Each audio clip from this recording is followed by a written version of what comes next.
Hi, my story starts with a pig. It was a Yorkshire pig. I was 10 years old, and it was time for me to start 4-H. My dad told my brother, who he had been raising Yorkshire hogs, that he was going to give me a bred gilt so I could start raising pigs for 4-H and my college fund. Of course, my brother didn't get any money until I had all my pigs to sell, but that is how my college fund started and my journey to the University of Illinois. Down the road, a couple of years, my brother's in college. It's Father's Day, and he says, why don't you bring the family down? We'll go to the football game and go out and do some things afterwards. Well, my brother happened to know a football player, so I got to sit with the families of all the players. What a day. Can you imagine your first football game, the University of Illinois Stadium, everything just thrilling. We played SMU, and we crushed them 42-0, and I get to meet Dick Butkus after the game. Wow. If that isn't everything, at that point in time, I said, I want to go to the University of Illinois, and that's a dream I never gave up on.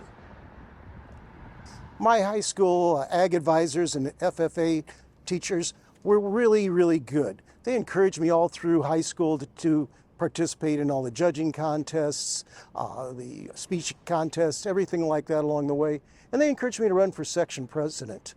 That's a minor state officer. So fortunately, I won that position, and I met a lot of the guys. Half of them were freshmen in college, half of them were seniors in high school. But the big thing that happened to me was 2 of the guys lived at Illidale, as we're standing here at our 3rd place now. But they encouraged me to live here. And that was probably one of the best things that ever happened to me at University of Illinois, because I got to live with a bunch of really good farm guys who were taking the same classes and taught me cooperative living and how working for one and helping everybody else helps all of us. Ag 100 was a class that every ag freshman had to take. Dean Gardner was one of our lecturers. He told us, look to your left, look to your right. 1 or 2 of you won't be here on graduation day. I remembered that well because my draft number was 41 and I needed to stay in college or I was going to Vietnam. We also had Dean Wessels talk to us. Dean Wessels was very good, and he became a good friend of ours through the years, and I went over to talk to him. Easy guy to talk to.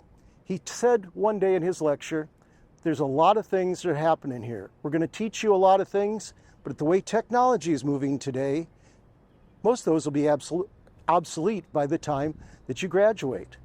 But what we're here to do is teach you how to adjust and to learn how to find the answer or where to look for the answer, and he was right.